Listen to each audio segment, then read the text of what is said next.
Good afternoon. I'm Justin Davis-Trigg, Senior Programme Manager for Aerospace at Innovate UK, and I'd like to welcome you to this Information and Consortia Building Day for the second smallest business call to be run under the ATI programme. Through this funding call, the Department for Business, Energy and Industrial Strategy, BEIS, in partnership with Innovate UK and the Aerospace Technology Institute, will invest up to £8 million in research and technology projects aimed at delivering world-leading civil aerospace technologies. Since 2013, Innovate UK, IT and the ATI programmes have awarded £36 million grant to projects funded through competitions aimed at smaller businesses. Of this, 15 million, circa 42% of the grant award, has gone to SMEs. The remainder has been equally split between large companies and research organisations, thus enabling the supply chain to connect to the research community to develop new ideas from the fundamental research domain and engage with the end user for exploitation. During today's event, you will get the opportunity to hear details of the competition and the UK Aerospace Strategy from my colleagues across Innovate UK and ATI, posing any questions you may have at the end of our individual section, the end of our sections. We are also grateful to Clifton Photonics and Bluebear Systems for joining us to provide and to give an insight as to the very previously received CR&D funding for their respective organisations. I'll just pick up the agenda. You will also have the opportunity to hear pictures from several organisations who are seeking collaborative partners to enter potential project applications to this call. After a short break, there will then be opportunity to attend one-to-one meetings to help you form consortia that may enable you to take advantage of the funding offer, to discuss the ATI programme and the UK Aerospace Strategy with attendees from the Aerospace Technology Institute. The KTN have shared the link in the chat box so that you can sign up and take advantage of this opportunity if you haven't already done so. I hope you enjoy the event and find it informative. And without further ado, I would like to hand over to my colleague, Alfred Nung, who will talk you through the scope and eligibility details of the funding.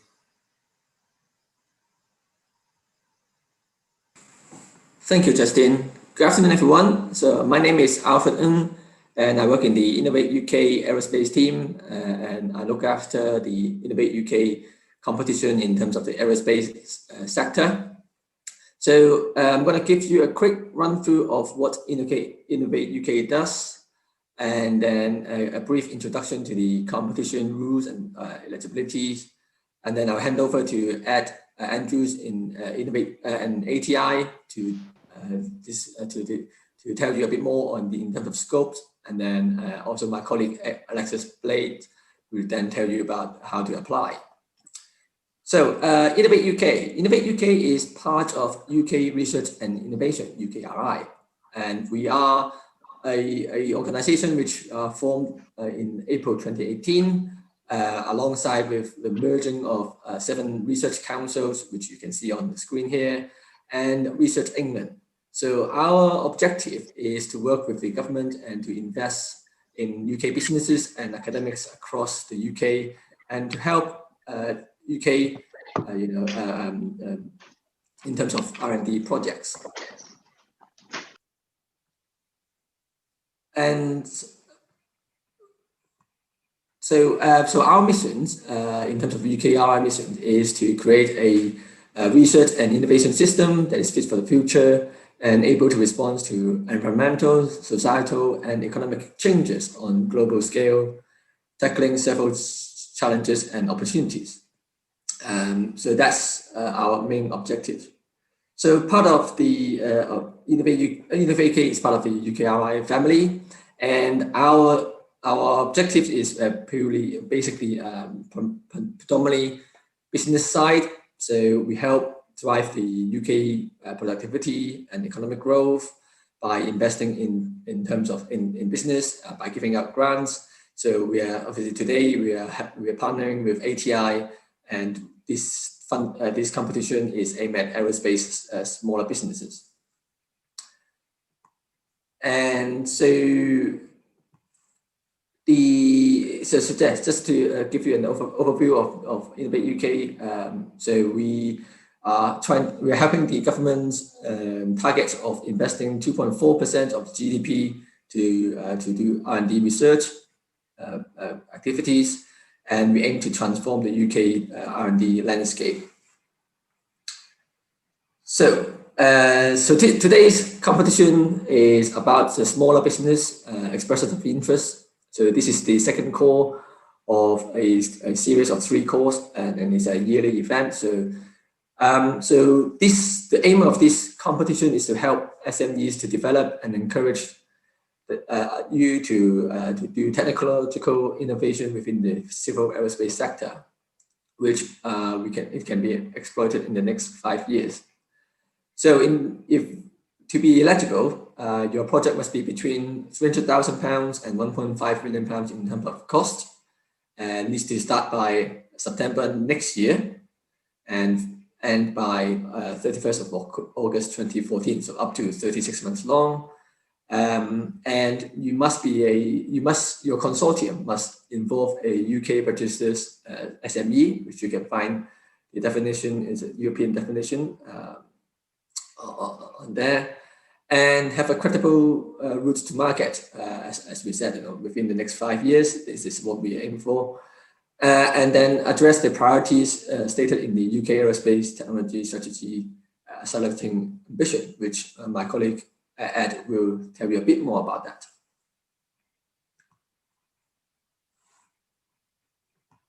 So, also in terms of the funding eligibility, at least 50% of the grant funding must go to your SME. So if you have one SME and one large company, for example, then at least 50% of the funding must go to the SME in your consortium.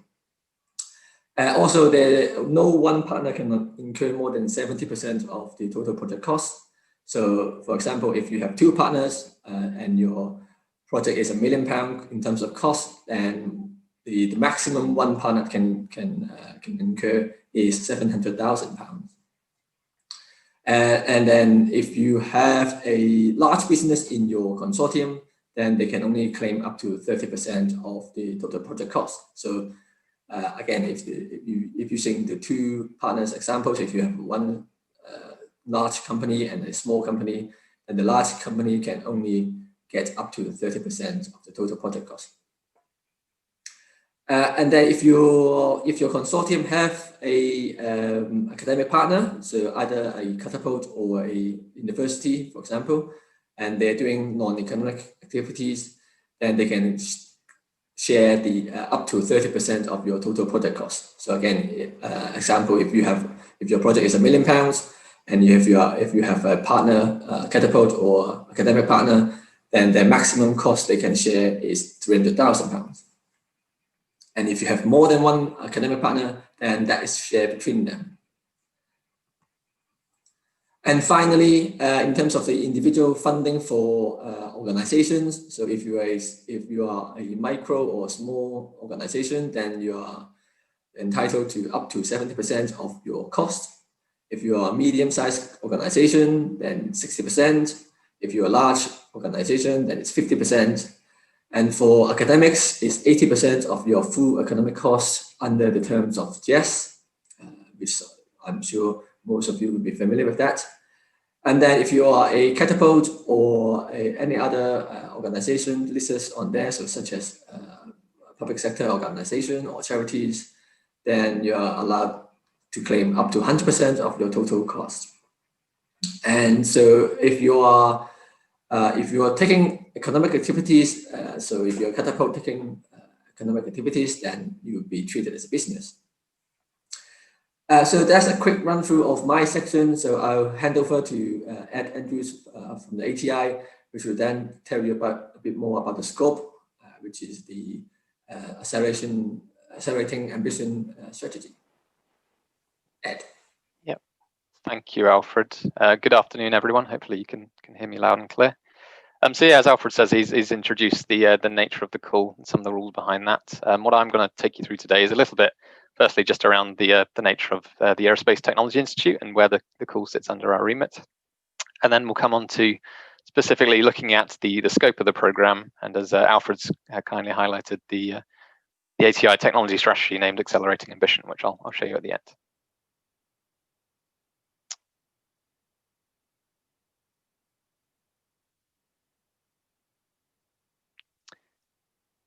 So the ATI has been around as a functional organisation since 2014. Our strategic mission is to lead air transport technology. Apologies. And those of you who've been aware of the ATI for some time will be aware that the message has evolved certainly in the last couple of years as we've widened our scope to look at the ever-changing landscape of aerospace technology. As I said, we've been around since 2014. We're an independent organisation backed equally between UK government and industry. We are the AGP technology arm. There are other AGP parts of the system looking around areas such as skills, supply chain, manufacturing and strategy. Our strategic aim is to provide leadership to the UK aerospace technology community. We do this through a number of industry-backed advisory groups, working groups. We look to develop thought pieces which we publish on our website, as well as other avenues. We have whole aircrafts modelling capability, which you can find more detail about on our website. And we also look at some of our international relationships and how we can work with partners around the world to make the most for UK aerospace technology. In terms of defining the National Aerospace Technology Strategy for the UK, we'll come on to those in a minute, but we have some key themes. You'll find those within our latest strategy document named Accelerating Ambition. We also have some underpinning documents looking at more specific areas of technology. We call these insight papers, and I'll show you a few of those at the end.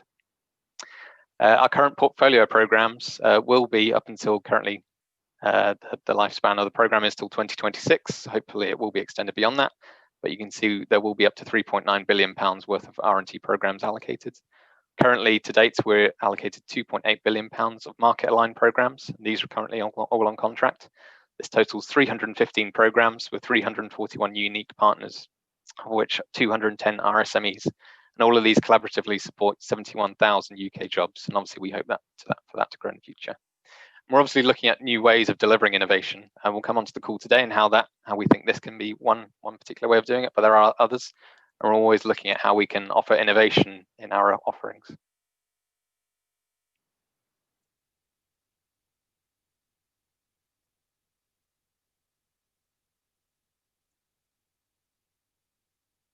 So I'll come on to the UK aerospace funding landscape, of which the R&D funding for smaller businesses is just one of the programs that we have. Hopefully you can see these slides coming through. So the ATI program is the total program, as we call it, that covers all of aerospace UK grant funding. This is covered under 4 discrete streams, as well as 1 startup accelerator.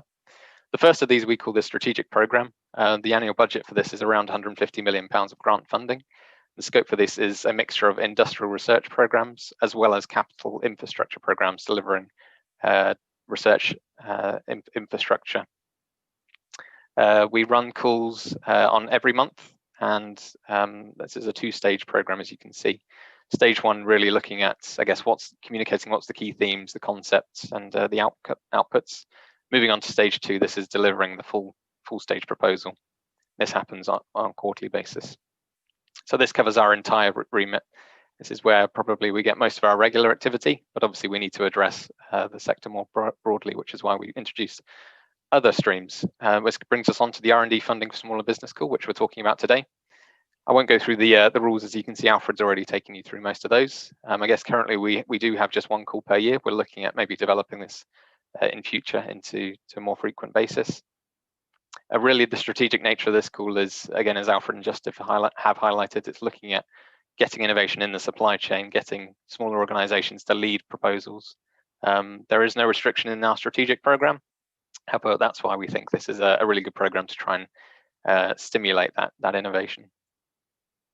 The third stream is what we call NATEP, otherwise known as the National Aerospace Technology Exploitation Program.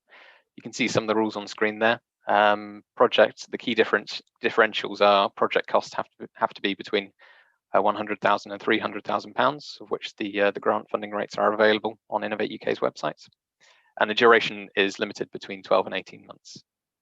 Really, what this program is looking to do is aimed at those organisations either new to government grant funding, new to the aerospace sector, and looking for a bit more help and assistance. And that's something you would get through this program. through a range of technology managers based across the country. And again, you can see the calls advertised on the screen.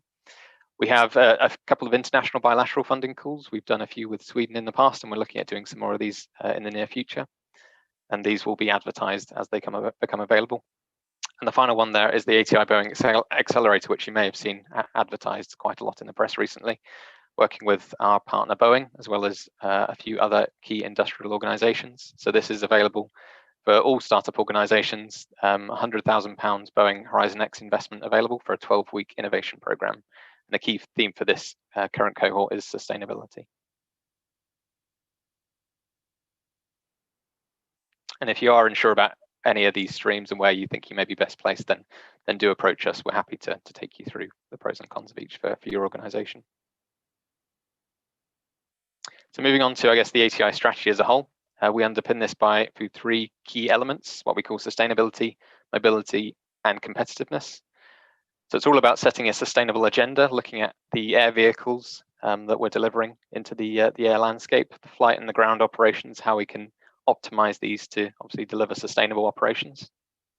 The manufacturing processes that we're using and the materials that are available to us to do this, the through-life support mechanisms, power sources, and all of these should be aligned to the Ikari Flight Path 2050 goals, as well as other sector initiatives. Onto mobility, we're looking to deliver net zero carbon vehicles, and through this we're understanding how business models of organizations may be changing and adapting around this. We certainly see this as a very interesting time for innovation in the landscape. There will also be developments around infrastructure and air traffic management systems. And finally, around competitiveness, we expect to look at different industry support mechanisms, of which ATI program is just one of those. We hope to try and look how we can better connect organisation to potential customers, both here in the UK and around the world, developing good collaborations and connections that can be delivered consistently. And we're also looking at the general UK R&T ecosystem funding landscape. And some programs I would mention would be looking at the ISCF challenge programs, of which we are actually involved with. And all of these need to look at the aerospace funding, the aerospace market as it develops. And all ATI programs need to look at how this landscape's evolving. On to the specifics of our scope and the themes within our strategy. So you can see these listed here. I'll quickly just run through some of these. Starting at the top, sustainable vehicles. So looking at protecting and developing underpinning capabilities in air vehicle conceptual design and analysis, including the tools, testing infrastructure and skills to assess the impact and collaborative design. We're also looking at being a leader in the development of future sustainable aircraft and the technologies that enable them, such as electrified propulsion systems, recyclable structures, advanced aerodynamics, all underpinned by digital simulation capabilities, and new and emerging markets for sub-regional and urban air transport services, delivering quiet, safe and cost-competitive modes of transport. Onto the propulsion element there in green. So we're looking at supporting entry into service for ultra-high bypass ratio engines of the future, looking at the market opportunities for these. The big technology areas around lightweighting of component systems, closer packaging and integration, smart systems, and introduction of sustainable aviation fuels. For hybrid systems, reducing the environmental impact, looking at different available architectures for the powertrain outputs, and topics such as distributed propulsion, electrical power and thermal management, and all electric energy storage systems, batteries and fuel systems amongst the key topics there. Onto systems, so looking at systems and equipment, broad area, looking at fuels, landing gear, flight control, ice protection, more electric systems. Increased functionality is the big driver here, as well as reducing costs, time to certification, and advanced health monitoring and prognostic capability. Smart connectivity looks at more moving, as we have more vehicles in the airspace, managing the interaction between those, as well as the in-flight cabin connectivity.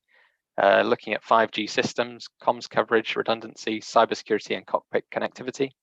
Autonomous systems addresses obviously the need to move towards more autonomy for safe and adaptive operations, including looking at single pilot operations for large commercial vehicles. Aerostructures is looking at large integrated aerostructures for advanced design materials and high rate manufacturing, looking at continued leadership in areas such as wings and other large structures in the UK, as well as the design methods and tools to deliver them. Multifunctional structures is looking at structural elements performing multiple duties, supporting systems and loads, and managing fluid and thermal flow, just some key topics. And smart assembly, looking at high precision and repeatable processes, automated and flexible assembly cells. Underpinning all these are some cross-cutting enablers, high-value design capabilities, looking at developing and implementing new design systems to deliver increasingly complex products and services. Materials and manufacturing, looking at advanced aerospace-grade materials suited to the applications, and working with academic and research communities to adopt and develop these, such as the high-value manufacturing catapults. And finally, through life engineering services, realizing there's a significant market opportunity for these, looking at technologies under inspection, repair, end of life, and prediction methods. And all of this, I've just provided you with some of the key themes, is outlined in our technology strategy named Accelerating Ambition. You can see some of the roadmaps that are captured within this document. These are all available on the ATI website, so I urge you to have a look at these, and we expect the technologies within the programs coming through in this call to be aligned to the themes within the strategy. Finally, you can stay up to date with the ATI. Obviously, this is just one of our programs, as I've mentioned, but there are many others. You can read some of our insight papers and reports via our website, subscribe to our fortnightly newsletter called Elevation, and also follow us through the regular social media channels. That's it for me. I'll now hand over to Alexis at Innovate UK. We're happy to answer any questions once we get to that point in the session. Cool. Thanks, Ed.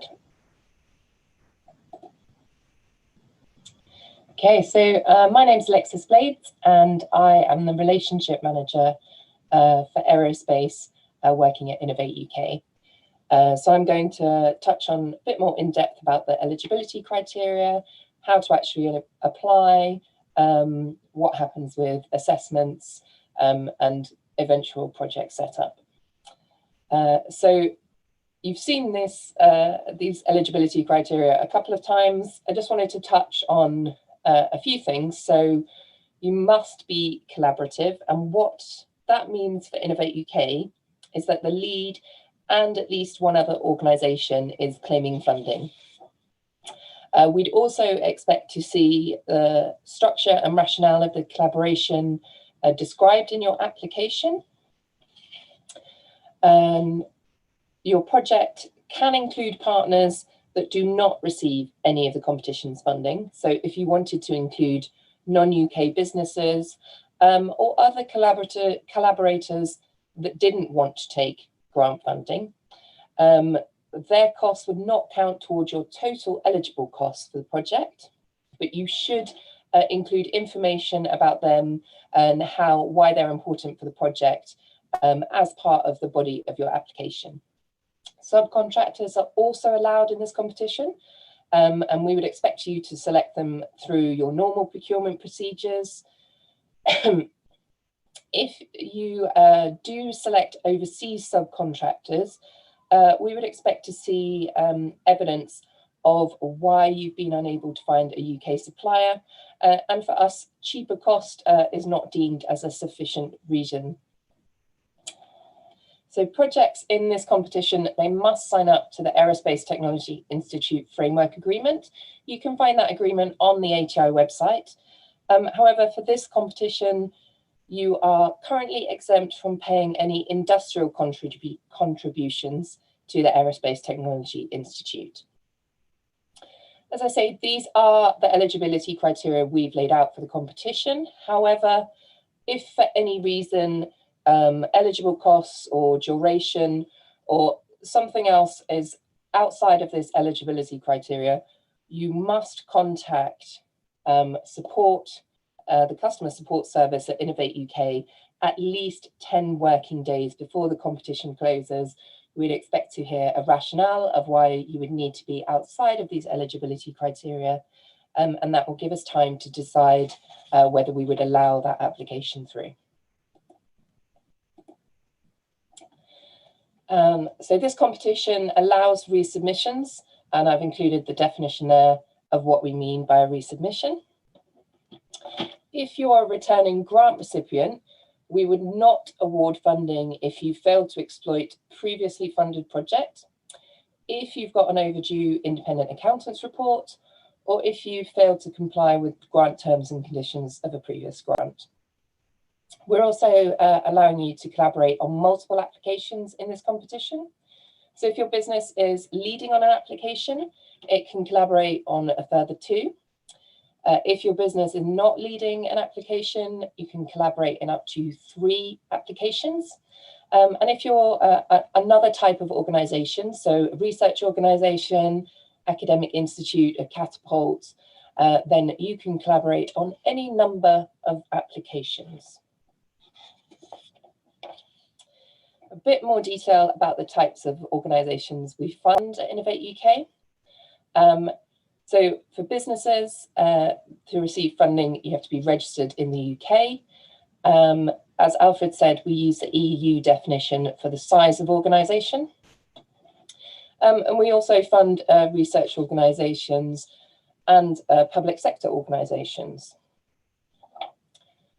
If a little note there at the bottom of the slide in blue, so if you are 100% owned by a large parent company as a small subsidiary, under that EU rule, that means that you're classed as a large company. And so the size of your organisation will depend on the, will influence the grant that you're eligible for. So this is a 2-stage competition. So the competition that will be, it's on our innovation funding service at the moment. It will be opening on Monday, next Monday. It's the expression of interest phase for this 2-stage competition. So at the EOI stage, we're not offering any funding. At the full stage competition, Alfred has gone through the funding rules there. But again, this is just a reminder, and you will get all of these slides so that you can refer back to them.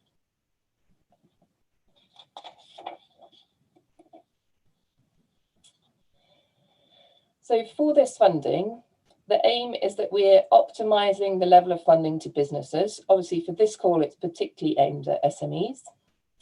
We also want to recognise the importance of the research-based projects and encourage that meaningful collaboration. So that's why we've put a few additional rules in place.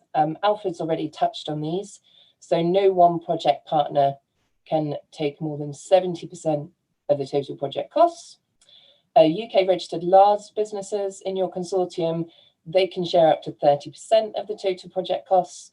So if you have 2 or more large businesses, they would have to decide how they're going to share that 30%.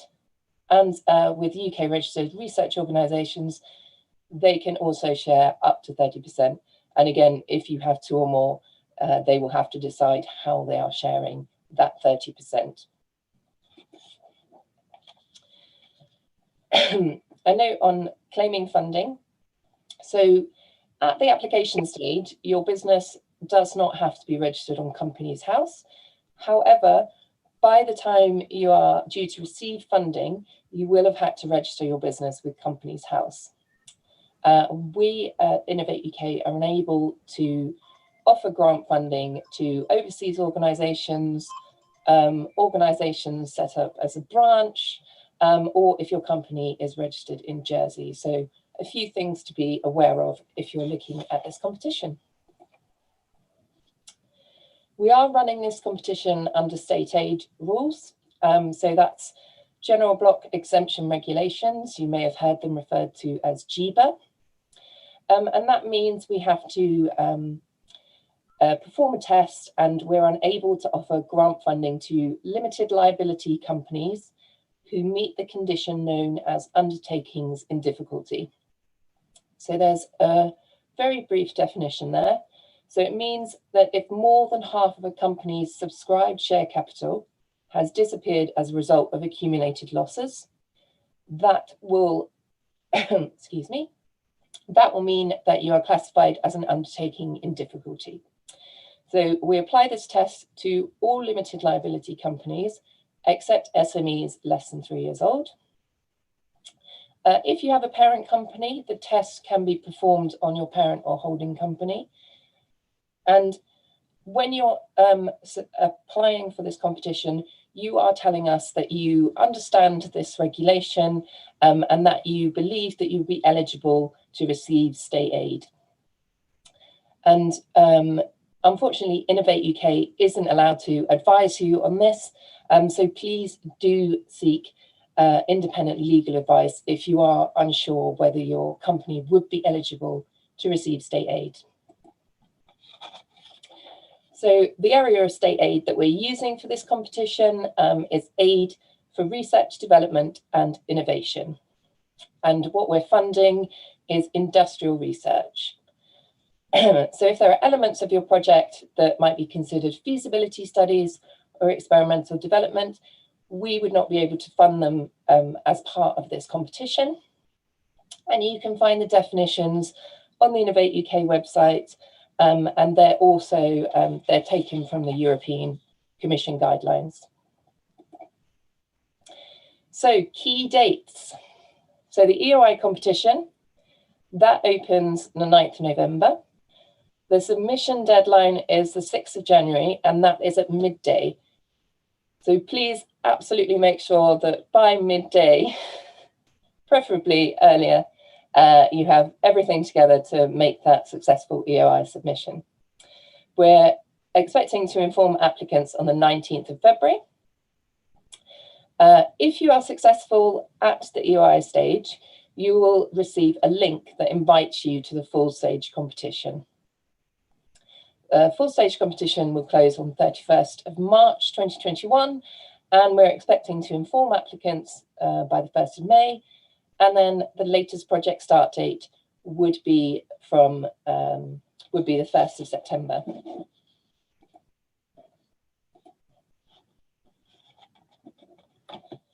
So, how do we actually asking you to apply? So we use something called the Innovation Funding Service, IFS. If you've applied to us before, you're probably quite familiar with the service. I've given the link for it there. And you can go onto IFS, you can do keyword search and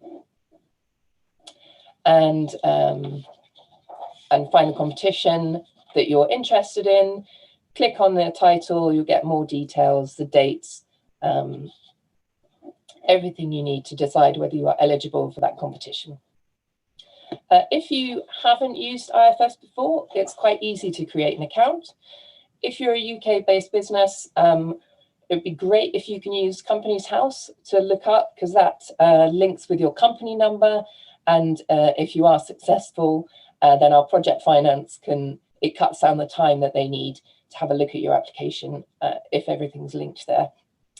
If you're a research organisation or university, please enter your information manually. Otherwise, it could link you to Companies House, and then you'll be considered that you are entering as a business. And that, as I said, it will affect the grant funding that you're eligible for. So what are the types of things we're going to ask you to fill out as part of your application?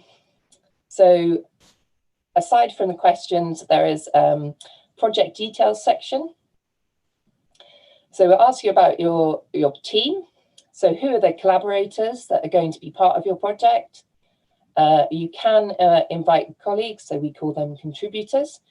So if you invite a colleague from your organisation, you can assign questions to them within the application. We ask you about application details. So that's basically the title and the timescales for your project. Research category, we're just looking at industrial research for this. EDI, so equality, diversity and inclusion is now a standard question for all Innovate UK competitions. And we're collecting this data to address underrepresentation in business innovation and to make sure that we are reaching the right people as Innovate UK. So there is an option for you if you prefer not to say, but it is actually really helpful for Innovate UK if you can give us those details. We asked you for a project summary, which should include the objectives of your project and why it's innovative. The public description. So at the full stage, if you're successful, Innovate UK has to release transparency data of all of the projects that we fund, and we use this public description to tell people about your project. So have a think about what you want to put in there. Obviously, don't include any confidential information. And finally, we ask you, how does your project align to the scope of this competition? So yeah, for any kind of scope related queries, please do approach the ATI as early as you can, and they can guide you and let you know whether you are in scope for this competition. So the 10 questions we ask, we are sticking to the same format for both the EOI and the full stage. The full stage, you have an expanded word count for each of these questions. You will also have appendices available for more of these questions. There is detailed guidance on what we mean by business opportunity, market, results, when you actually go into IFS and have a look at the individual questions. So I won't go into that here. Something to think about. So at the EOI stage, we are asking you to do a basic Excel sheet, which tells us about the finances for your project. At the full stage, we ask for much more detail. These are the eligible categories of cost. So these are things you probably want to start thinking about now, even though we're not asking for that level of detail at the EOI stage. And so I've included a link there to some additional guidance on the questions that we ask at the full stage application for your finances. Again, you can contact the Innovate UK customer support services at any time if you have any queries about anything that's happening in IFS. For academic partners, we're asking you to use the JES form at the full stage application. So you should be fairly familiar with JES, and IFS guides you through the columns that you have to transfer from your JES form over into IFS. So submitting your application, we do actually have the option, if you finish early, you press submit, and suddenly you realize there's actually an error in something you've put in. You can actually reopen your application, but please remember to resubmit by that submission deadline. So we won't be able to accept your application, even if you've submitted it, you've reopened it, if you do not resubmit it. So please be very careful. This is an overview of the site usage. So this is looking at submissions for a particular competition. And this is just tracking 3 days. So you can see day 3 before the submission deadline, there's very few submissions. Day before the submission deadline, yeah, quite a few more. And then the morning when the submission deadline was 12 o'clock, you can see that there are quite a lot of people that are leaving it to the last minute. So what we ask is, please, please, we know it's human nature, but please do not leave it to the last minute. We understand, you know, that there could be last minute technical difficulties, but you need to leave time to be able to contact our customer support service at Innovate UK to let them know that you're having difficulties, so that they can help you ahead of the deadline. So the assessment. So ATI will be having a look at your applications, checking that you're in scope. Innovate UK, we also assign assessors to your application. So we'll assign up to 5 independent assessors. And the assessors, their feedback to us is that they want clarity, they obviously want the detail, they want the justification, they want to know that this is a viable opportunity for growth, there's an exciting innovation here, and that public funding is going to make a difference to this project. So please make sure you use your word count wisely, make sure your application reads well, and really show your enthusiasm and why this funding is important for you. So from the Innovate UK independent assessment, the lead applicant is able to go back into IFS and they will see an average score and they'll see comments from each of the assessors for each of the questions. Okay, project setup. Now this seems like it's a very long way away, but there are a few things that we've noticed that really hold up projects from getting set up in a reasonable amount of time. So for Innovate UK, what do we mean by a reasonable amount of time? So for project details and project team, we give you 30 days to fill in those details after you've been notified you're successful. And it's really important that you do that because your project team details also includes your finance contacts, and that helps our project finance start those conversations with your company and go through those clarifications to get you on contract as quickly as possible. To complete the whole process, we put a time limit of 90 days. And what we've noticed is that the collaboration agreement is the largest kind of bottleneck in that process. So the documents that we ask you to provide are the collaboration agreement, exploitation plan, and project plan. We'll assign you a monitoring officer and they'll check through those with you, make sure that they're correct for what you've said that your project is, and have a look at your spend profile, make sure that aligns with your work breakdown. But please, please, please do start thinking about that collaboration agreement now. I was going to say, so for the collaboration agreement, Innovate UK don't actually care what is in the collaboration agreement. We want to see that there is an agreement in place between all of the funded partners and that each of those partners has signed the document.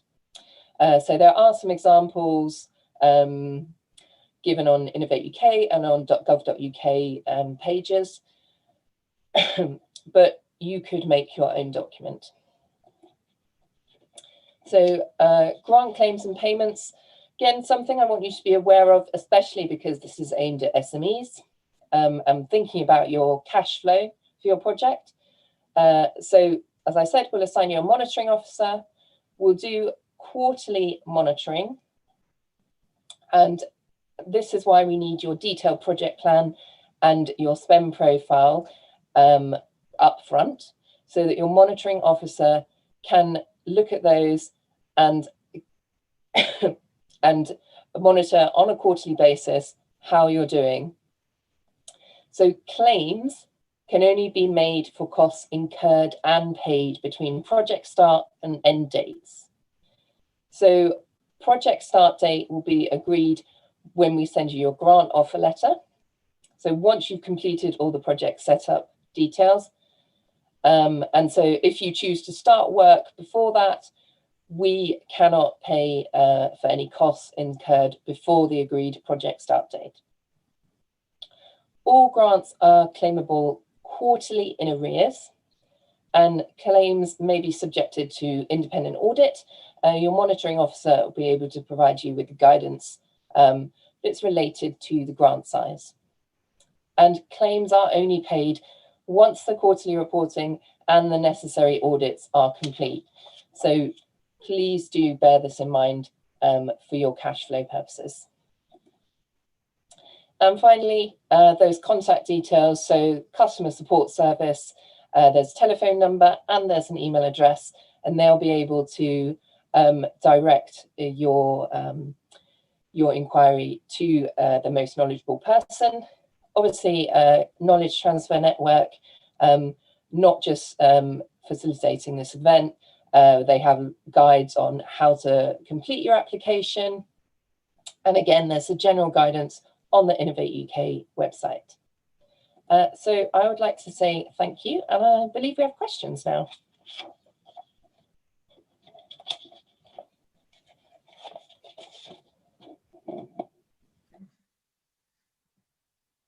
So I am guessing that's now over to me, and Hannah is kindly putting the questions over to the Q&A box. Before we proceed, I just would like to highlight one small amendment to that.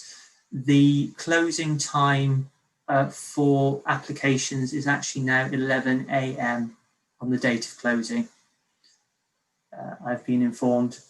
So you will need to submit by 11 o'clock in the morning, not midday, as indicated in the presentation. Small change, but again, please be conscious. Do not leave it to last minute. I would reinforce what Alexis has already said, and that you should submit at the earliest opportunity once you've completed your submission. So currently I have only one question visible, and this one is for the ATI, and it concerns something that's very relevant to the current scenarios in industry. Are there any particular aspects of aviation biosafety that it says they, which I say referring to the ATI, want to support? Do they have a preference for pre-flight, in-flight or post-flight? So Ed, over to you. Yep. Thanks, Justin. Yep, as you say, a very, very timely question, and not the first time we've been asked this question.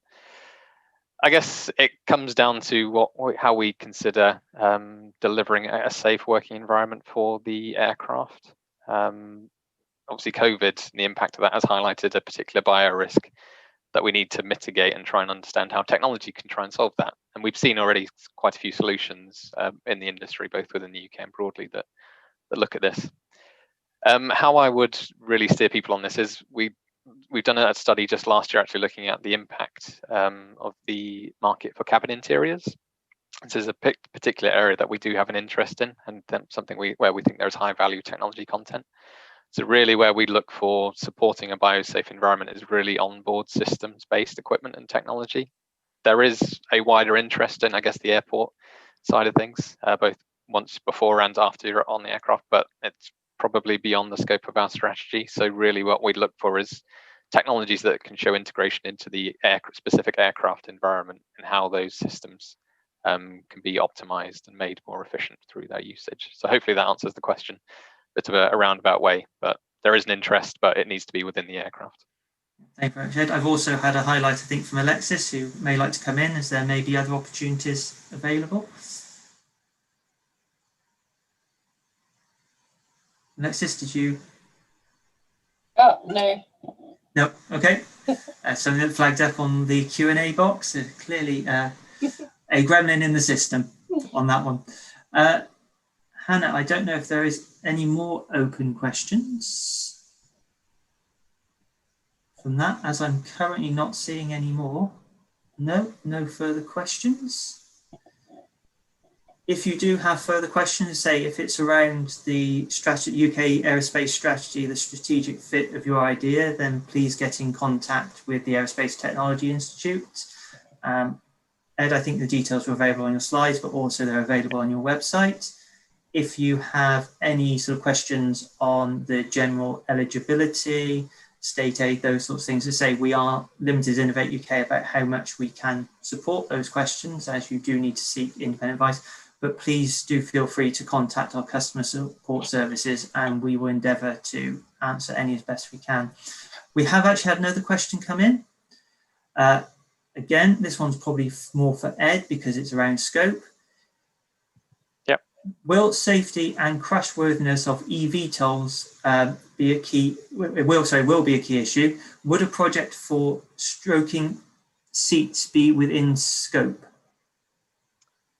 Yep, thanks, Justin. So I don't know if this is my particular area of expertise. I'm not sure the phrase stroking seats, whether I fully understand what that means, but on the broader question for safety and crashworthiness of eVTOLs, again, we are definitely interested in individual technology solutions around this. What we're not looking to support, I guess, is specific product development applications. So if it is a particular eVTOL application that this is only in support of, then that is outside the scope. However, if there are technologies around, say, maybe enhanced structural rigidity, lightweighting of materials, how you integrate that into a functional cockpit environment, these are the technologies that we would look to focus on, and we urge the programs to be focused on this. But we understand this is obviously, as the aviation landscape moves towards eVTOLs, that this will be a big topic of interest, and we're open to seeing how different technological solutions could solve those issues. Hopefully that answers the question. That's lovely, thank you very much. And I think in terms of just the general area of cabin systems is something that you've recently done in a insight paper. As we know, the UK does have a particular strength in some of these areas around cabin systems, and certainly we'd like to see that more engaged in the R&D funding streams. Absolutely. Yep. I urge anyone to go onto our website and look for our insight paper on interiors. As Justin says, we have done quite an in-depth study into this area. And I think just a couple of weeks ago, we had quite a large industry workshop on the topic. So we are looking for collaborative ideas. We may be able to address those either through this call or through other calls under the ATI program. And that covers areas, as we've already previously said, around, I guess, structural lightweighting, as well as smart communication systems as well. So come and talk to us, I guess, is the answer. Thank you very much, Ed. And I cannot see any further questions. So if we have time at the end, we will pick up on any more. So if you do have any more, please feel free to filter them through. And I think we will be able to pick up with them and answer them after the event online, or if we have a bit of time later on.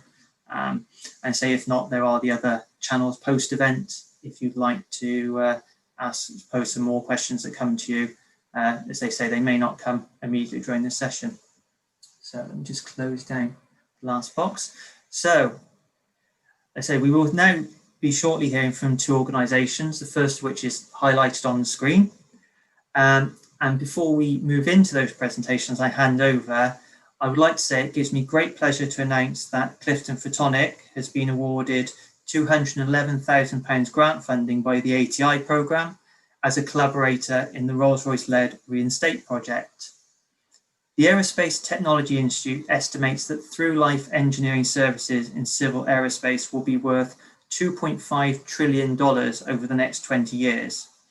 Within the wide-body engine market, airliners continue to use long-term service agreements, such as Rolls-Royce's Total Care Package. In order to maximise engine uptime and product availability, and to keep the UK at the forefront of this servicing revolution, the 8 Reinstate partners, of which Clifton Photonics is one of those, will develop a portfolio of sensing, inspection and repair techniques for use within on-wing installed engines, in the Aerospace Maintenance, Repair and Overhaul Network, MRO, and in an array of neighbouring industrial sectors. I would now like to hand you over to Scott Greenwell from Clifton Photonics to tell you more about his organisation's journey and its role in the Reinstate project. Okay, thanks, Justin. Hi, I'm Scott Greenwell. I'm the Managing Director at Clifton Photonics. Thanks for inviting me to speak today. Clifton Photonics is a Bristol-based SME, and we specialise in spectroscopic techniques such as Raman spectroscopy, which is a laser-based technique of detecting and identifying chemical bonds in materials. We also specialise in hyperspectral imaging, which is a multidimensional method of photography in which each pixel of an image contains a spectrum. Fluorescence imaging in spectroscopy, which can be used to identify materials or probe their physical properties. So in general, we specialize in non-destructive methods of identifying a wide range of materials and chemical compounds. We also design and build our own Raman spectrometers and other bespoke spectroscopic instruments and software. Justin invited me to make this presentation to describe my experience of Innovate UK grant funding and its impact on my business. It was actually an Innovate UK project that led me to start Clifton Photonics in the first place. Back in 2018, I was still a researcher at Bristol University in the Interface Analysis Centre. I was working on Artemis, which was advanced repair of turbine engine materials in service, which was an Innovate UK funded project that was led by Rolls-Royce. My experience of Artemis was overwhelmingly positive. I had an excellent working relationship with Rolls-Royce. The project was very well managed. The industrial partners were engaged and very supportive. And most importantly, we generated some useful IP. All in all, it was a very successful project. But although Artemis achieved its stated goals, the IP that we generated didn't represent a finished product. Universities are fantastic places to test and develop new ideas, but they don't exist to productionize or manufacture products. An SME was going to be needed to do further development. And myself and my colleagues, Dr. John Day, who's in the middle of that photo, and Dr. Dave Megson-Smith, who's on the right, we thought it could be our SME. I should stress that the strange picture of the three men with no masks standing shoulder to shoulder was taken back in 2018 in a different world. So back in December of 2018, just before that picture was taken, we founded the company. And since then, we've worked in the US, Norway, and with some of the most prestigious engineering companies in the UK, all in the last 23 months. As Justin's already announced, Clifton Photonics is now an industrial partner in Reinstate, once again working with Rolls-Royce as the lead partner. Reinstate stands for repair, enhanced inspection, and novel sensing techniques for increased availability and reduced through-life expense. One of my best pieces of advice, if you're getting involved in Innovate UK funding or ATI, is to come up with a really good name for your project. For the last 2 years, our business has mainly focused on civil aviation, civil aerospace.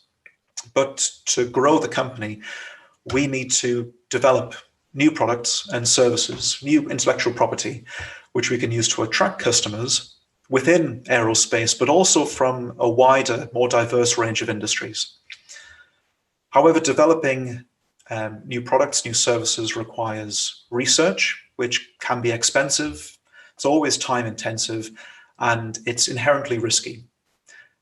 As a small company, our appetite for risk corresponds to the health of our balance sheet and our confidence in our sustained cash flow. ATI and Innovate UK funding programs, such as Reinstate, allow us to engage in research activities which would otherwise be too risky, or they may require more funds than you have within the time frame you'd like to complete the work, and therefore a competitor might beat you to it. So these programs allow us to develop valuable disruptive IP, which help us grow as a company and expand our market share beyond aerospace, hopefully into new sectors such as power generation, nuclear waste monitoring or nuclear decommissioning, academic research, or clinical research. If I could offer any advice, it's to find the best, most enthusiastic partner that you can, because you'll be relying on them for the whole project, and they're as valuable as having the best idea. If you'd like to get in touch with me to ask me about what Clifton Photonics does and for more detail on my experiences with Innovate UK and the ATI, please don't hesitate to get in touch, and best of luck in your applications. Thanks. That's great. Thank you very much, Scott, for that presentation on your journey. I think it's always a clear reminder for me through the fact you quoted one of my tweets that they can always come back and haunt you. So luckily that was a good one from my side. So now I would like to introduce you to Yo Patel of Bluebear Research Systems to talk to you about her organisation and the value of the CR&D funding it has received. So Yo, I would like to hand over to you now, please. Thank you.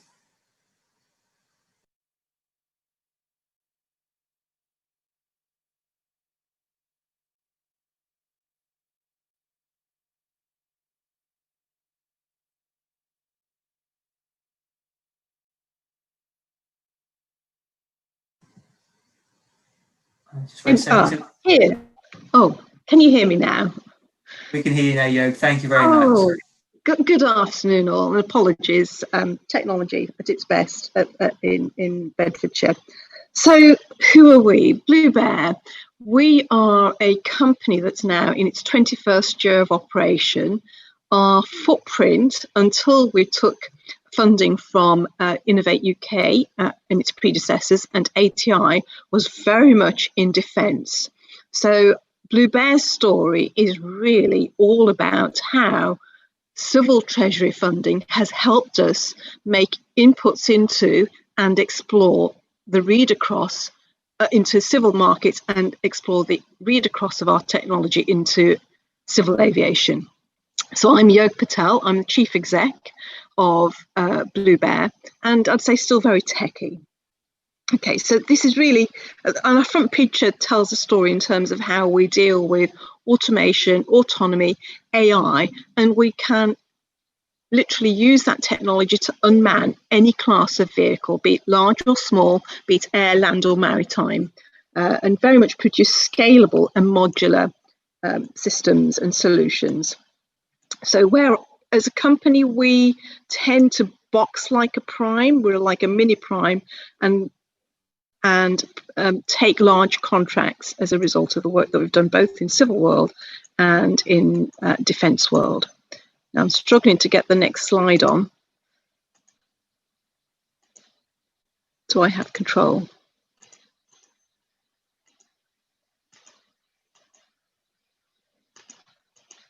Oh. Here we go. So what is our experience? I think to echo the previous messages, it is absolutely superb funding to get into markets that are high risk for an SME through their own funding. It is great for enabling collaboration with the larger players and those that may exploit your technology and academia. You can pull together best of breed teams in a very short time. I would agree with Scott that it is a good idea to find enthusiastic players as well as very talented players, because enthusiasm will take you an awful long way, as does talent. It is a simple application process. The previous discussion on application, the 10 questions, they are probably one of the most simplest set of questions that one can answer. And it very much forces this, what I call the so what thinking. So what? What will your technology provide you? And it take you through a thinking process that really allows you to say, how will your R&D transit tangible products and services, and with whom? It does ask for clarity on exploitation potential, and this exploitation potential doesn't necessarily have to be conducted by yourself. There is an awful lot of information out in the UK where help can be sought, again through the usual suspects: ATI, Innovate UK and KTN. So do ask. My advice is be very proactive throughout this period. It's not just a conversation at the beginning of the project and at the end. There is so much knowledge in the UK in terms of A, what technology has preceded your application, and B, where you may take that technology, not just in one domain, but in many domains. The UK is very well connected and has done an awful lot of research, market research, that can support your application. And don't be shy about leveraging all that help and understanding that sits within in UK PLC. So be very proactive, and you will reap reward in heaps. And you will be supported. The technical partners that are assigned to you tend to know an awful lot of what is going on.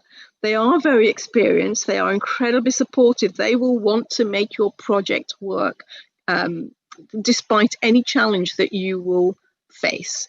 And they will be inquisitive. They will want to know what is happening inside the organisations that are delivering the programme. So be very open, because, again, you will reap rewards. This is a journey that requires forward-leaning and persistence. And through both qualities, you will benefit. Sometimes the outputs aren't what you expected, and it's not what you planned, but they are positive. And like many journeys, when you go from R&D through to product and go through what might be the valley of death, it is a roller coaster journey. So you need to hang on to your plans and ask for support. I'd say never be shy of asking for support from those around you or your peer groups, and support will be given.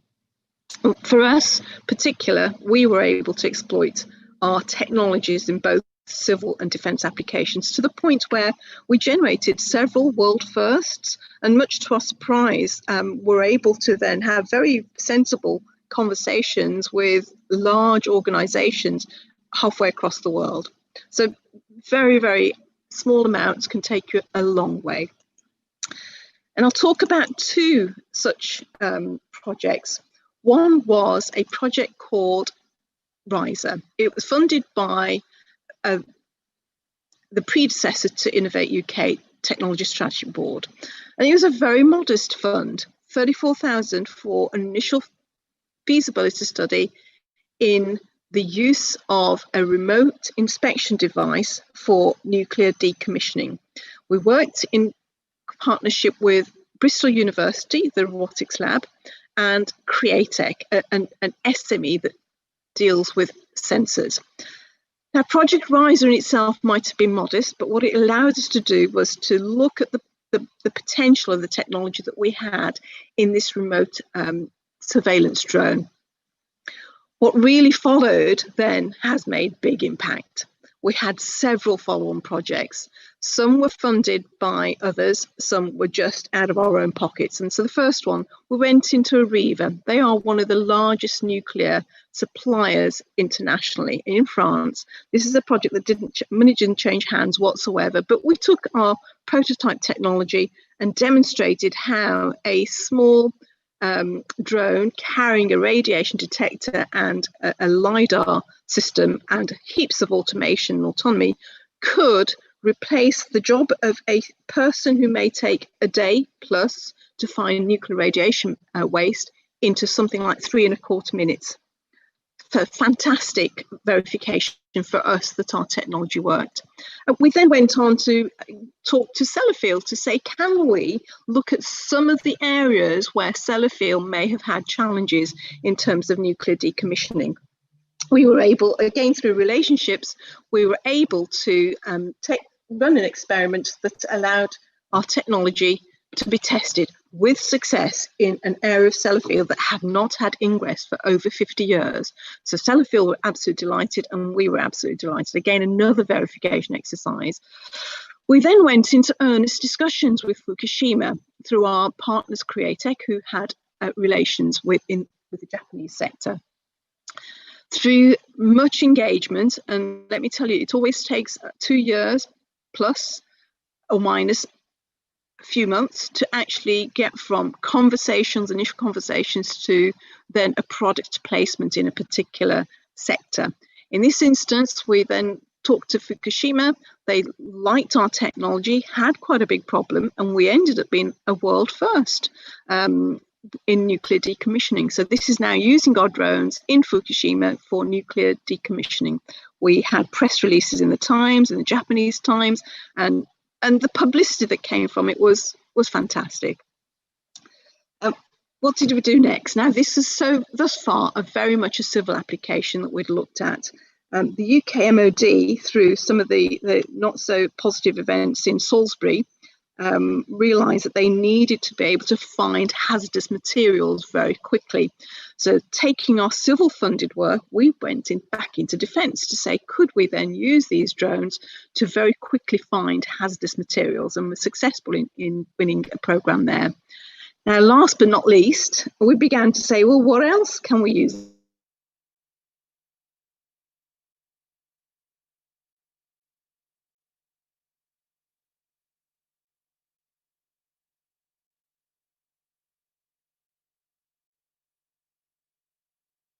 Situation to an aircraft inspection within 45 minutes, thus then saving millions per aircraft every year for plane inspection.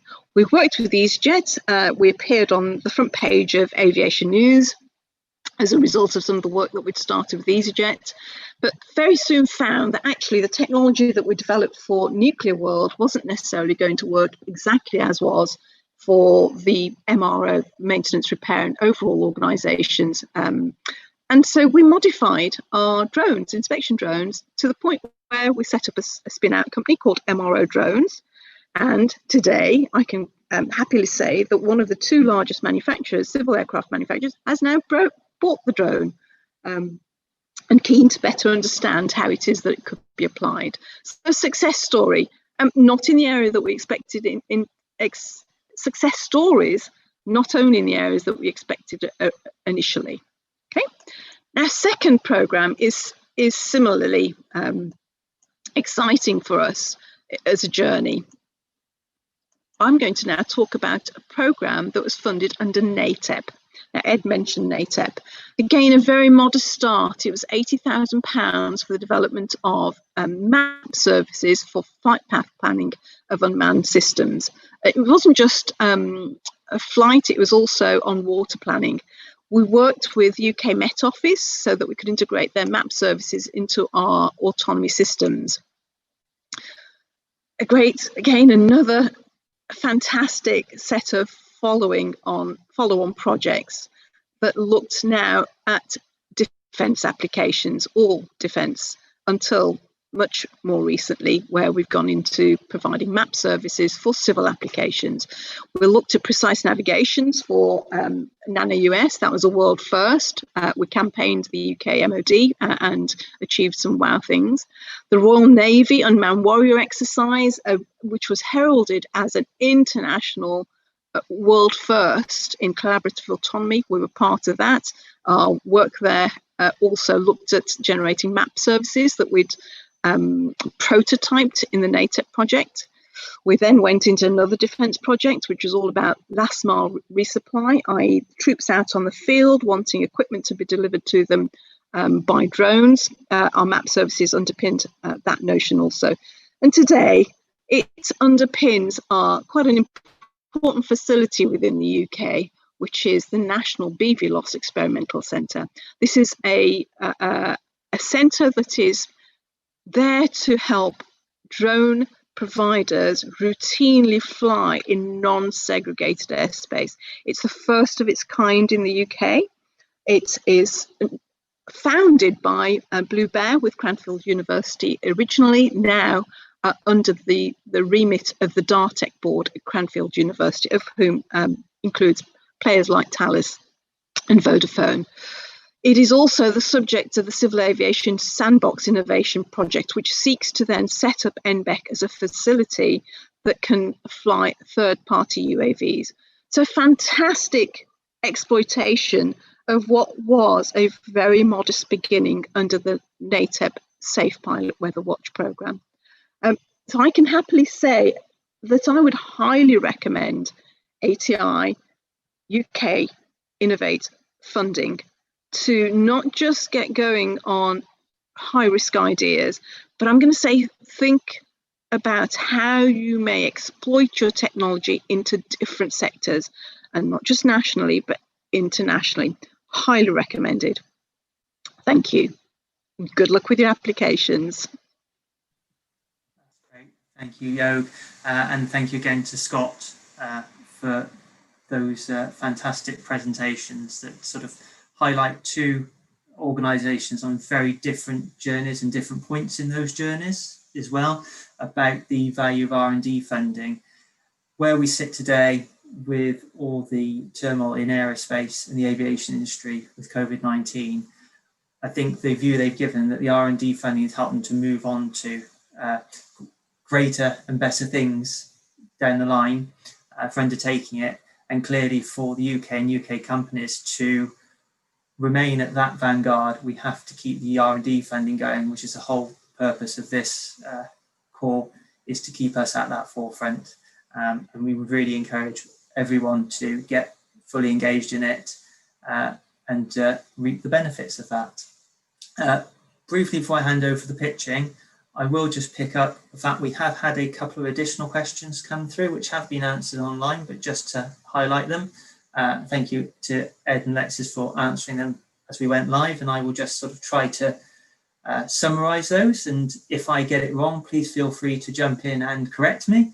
So the first one is the production of a real-world demonstrator encouraged?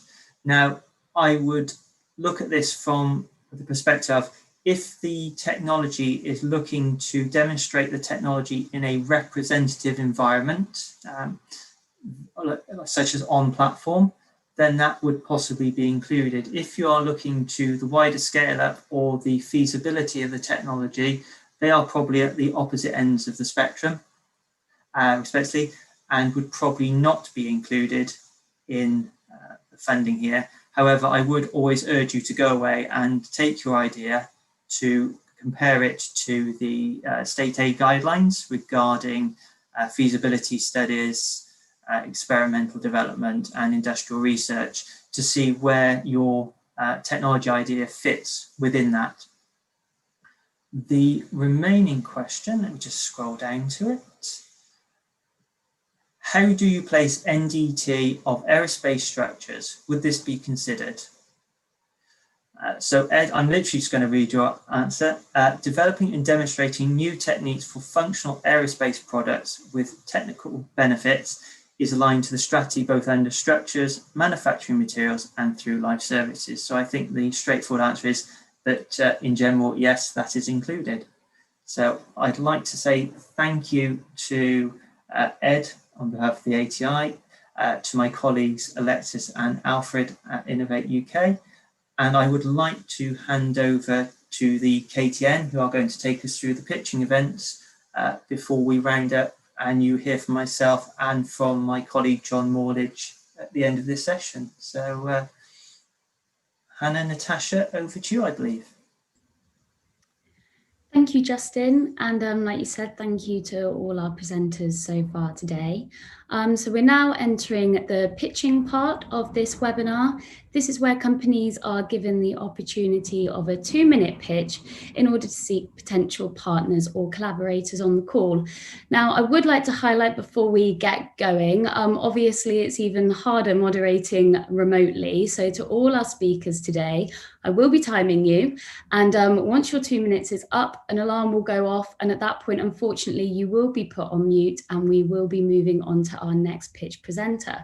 So without further ado, I'd like to hand over to our first presenter of this afternoon, Ajay Kamath from Kijat UK. Thank you.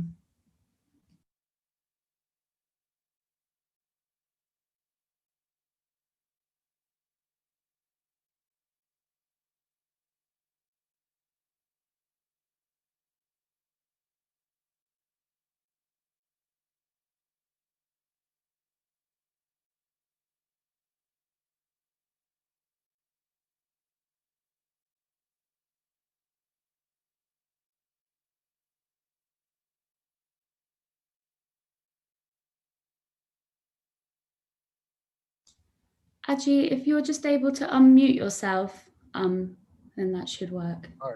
Thank you. Hi, I'm Ajay Kamath, founder of Kijat UK, presenting our RVCR Clean Tech presentation. And RVCR is a deep tech innovation in prime mover technologies for transport and energy sector OEMs. Today, OEMs are dependent on incremental innovations in climate tech and conventional prime mover technologies to deal with 21st century environmental market drivers. Industry is mainly focused on 3 strategies: electrification of light transport, light and passenger transport in automotive sector, green fuel and clean burn technologies in mid and heavy transport, and diversifying into renewable energy sources in the power sector. However, the transition is very slow for limitations of current technologies. RVCR is a cross-cutting enabler technology that allows OEMs to devise newer strategies for fast transition to a green energy industry ecosystem. Our mission is to commercialize a new breed of next generation RVCR prime movers with adaptive capabilities to deal with and outperform future climate regulations. RVCR is based on our globally patented concept in mechanisms of energy conversion, and we offer IP rights along with RVCR technology integration services. RVCR has granted patents in EU, UK, US, and China. Currently, we have 3 projects: RVCR wind motor, which was selected by GEP of UKIT, RVCR electric motors, and RVCR green fuel IC engines, which has gained Indian auto major Tata Motors as first licensee for its future automotive applications. We want to replicate this success in the aerospace sector too. We are seeking strategic partners and investors for our operation setup in UK, and our objective is to be a globally leading prime mover technology and innovation services company. We invite you to explore RVCR proposition, the new paradigm in climate tech. Thank you. Thank you very much. That came in under time, so that's great. Really interesting presentation. Our next presenter will be Alan Rallings from Cyclopic.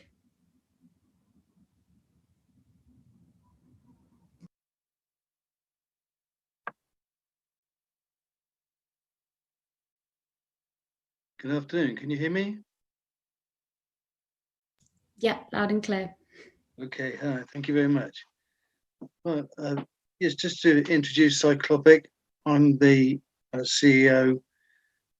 We've received funding from Innovate UK under a SMART grant to carry on with development of our drive system, electric drive system that would fit into an aircraft application with quite a lot of benefits in that within our system we have a wheel lifting ability. So we're offering to move with somebody to get on board to help us with funding all that and investment for further product development. We've got a partner, we're working with a partner in Coventry who's been involved with the aerospace industry before. We're just a small SME, so this is our first dealings with Innovate UK. The project that we're on is going very well at the moment. So we're looking forward to being involved in the next stages. So thank you very much for having a look at us. Sorry, another screen seems to. I'm not having a lot of luck with my screen, I'm afraid. You can see on there. All right, okay, this will come on now. Yeah, Cyclopic have got UK patents and European patents for the drive system and some of the other technology that we've got as well. Right, sorry. No, okay, thank you very much. Thank you, Alan. That's very informative. On to our next presentation from Novel Engineering Consultants and Alex Toff. Thank you. Good afternoon, hope you can hear me okay. My name's Alex Toff, I'm a systems engineer at Novel Engineering Consultants. We are a Bristol-based aerospace engineering consultancy and we target technical solutions for highly complex safety critical systems within the aerospace market. We've got a reputation as a high niche, extremely agile business, and we've got a long history of accelerating products through the TRL system and into market. Our clients range from startups to tier one multinationals and airframers, including the likes of Airbus and Mitsubishi. If I could have the next slide, please. Thanks. So our two projects, we're working on two electric aircraft powertrain projects, which are designed to accelerate electrification of flight in general. The first of these is our ultra high availability motor project, aiming to predict failures through advanced prognostics. And we also have our advanced aircraft battery system, which is designed specifically to meet the high power demands of takeoff and landing, while still maintaining high efficiency during the cruise. Across both these projects, we will have high levels of safety achieved by high levels of reliability and smart reconfiguration. In terms of services that we offer, we help our clients and partners avoid failures and uncertifiable designs, as if you don't certify and indeed design certify according to the standards such as ARP and ASTM, you won't be able to sell your product. We're well equipped to do this with our expert teams of systems and integration engineers and our strong experience in safety-led design. In terms of partnerships we're seeking, we're interested to speak to anyone innovating in motor technology, as well as battery innovators and supply chain partners. Particularly anyone entering the UAV or eVTOL markets would be very interested to talk to you and partner up as well. Thank you very much. That's all I have to say. If you'd like to contact me, the details are at the bottom of the slide. Thank you. Thank you very much, Alex. Another one on time, that's great. Our next presentation will be from John Cruikshank from Scancor. Good afternoon. My name is John Cruikshank, Managing Director of Scancor Limited, based in Aberdeen in Scotland. My background is in subsea engineering, and I've actually delivered quite a lot of new innovative products for the oil and gas sector. So Scancor was established in 2018 to develop and commercialise non-contact corrosion scanning. Corrosion costs the UK economy £28 billion per year, rising to £4 trillion globally. Significant corrosion issues occur across inaccessible areas such as rebar in concrete, corrosion under insulation, under marine growth, or in complicated structures such as aircraft undercarriages. These pose a significant environmental, economic, and safety challenge. Current methods mostly require removal of covered or coverings on the material to carry out the inspection, which is costly and can lead to an introduction of corrosion itself. Next slide, please. Our technology is currently being developed at the University of Strathclyde, funded by the Oil and Gas Technology Centre. It utilises innovative magnetic sensors in an array. Our technology does not require the covering material to be removed prior to scanning, reducing the costs by 50% according to Total Oil and Gas. This allows for more frequent inspections identifying corrosion at an earlier stage. Industries where this technology can make a significant impact is civil construction, marine, water, refineries, energy, and of course the aircraft industry. The TRL5 prototype will be complete by May 2021, and what we're looking for is a collaboration. Thank you. Thank you very much. That's really informative again, great presentation. Our next presentation will be from Vert Technologies and Jeff Kermode. Good afternoon from sunny Edinburgh. I'm delighted to introduce Vert Technologies' conical rotary compressor, one of the biggest innovations in high-performance fluid compression and pumping in recent years.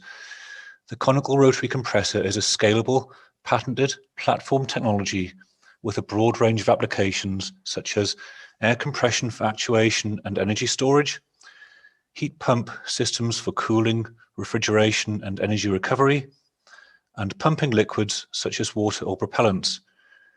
Can we have the second slide, please, Hannah? Thank you. Vert's conical rotary compressor offers a unique set of performance attributes, including high pressure from a single stage, low noise and vibration signature, compactness and lightweight, and scalable capacity. The flat efficiency profile makes the technology ideal for use with variable speed drives. Vert's technology helps our customers to overcome challenges such as the need for higher working pressure, higher efficiency, lower noise, and vibration. Vert is a responsive, customer-focused organisation, and we are rapidly gaining experience in aerospace projects. We're working with major aerospace companies on air compression for pneumatic actuation systems and refrigerant compression for avionics cooling. We've developed and patented a miniature low vibration cooling system for satellite avionics, and we're working with the European Space Agency to develop a rocket propellant pump. If you're planning or working on an aerospace project that requires an innovative solution for gas compression or liquid pumping, and if your progress is limited by the technical constraints of standard compressors or pumps, Vert is here to help. To find out how the conical rotary compressor works and to take this conversation further, please call or email us. Our contact details are on the slides. Thank you very much for your attention. Thank you very much, Jeff. Again, another one on time. Well, great. Thank you, guys. So our next presentation will be from Carbon Ion and Stephen Voller. Hello, my name's Stephen Voller from Carbon Ion Energy Storage based in Oxford. We're specialists in energy storage and specifically in new types of batteries or supercapacitors. Next slide, please.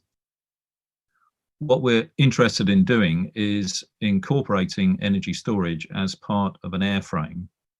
And we do this by, instead of using individual cells, when you think of them such as lithium batteries, we can fabricate entire structures of lightweight materials like carbon fiber that can form the entire airframe or part of the airframe. And these have a number of significant advantages, not least is its technology that does not catch fire. It does not expand or contract when charged or discharged, and has a very long life. So what we're looking for is airframe designers or builders that we can collaborate with, because what we'd like to do is to do some industrial research to fabricate a part of a aircraft structure, and to show how that could significantly improve the performance of electric and hybrid vehicles. Thank you very much. Thank you, Stephen. On to our last presentation of this afternoon. This is Bitrez and Dominic Hopwood. Hi, good afternoon. Can you hear me? Yep, loud and clear. Excellent, thank you. So good afternoon, everybody. Dominic Hopwood from Bitrez. So we're a UK SME based in the northwest of the UK, formulating and manufacturing synthetic polymers and resins. We're currently engaged in an ATI and ATEC funded project, and our interest is really in collaboration around high performance materials, but more so around more sustainable materials. If you could move to the next slide, please.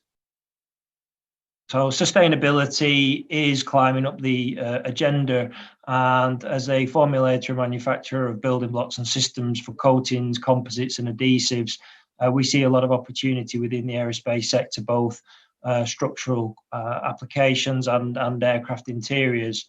And unfortunately, we can't do this alone. And so really what we're seeking is end users, OEM first tiers, or working in collaboration with academia to support the development of greener, cleaner, more sustainable materials.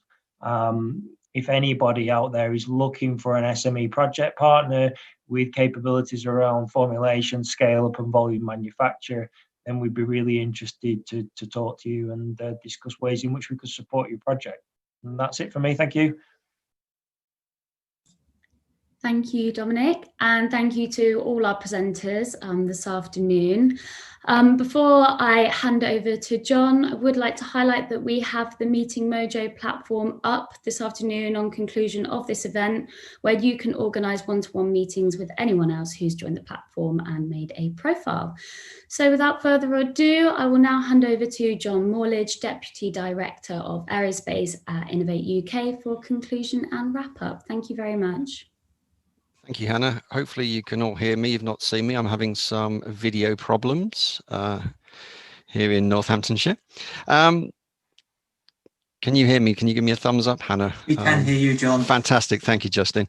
First of all, I'd say just thank you to everybody for participating in this webinar. And thank you to our two speakers, Scott and to Jörg.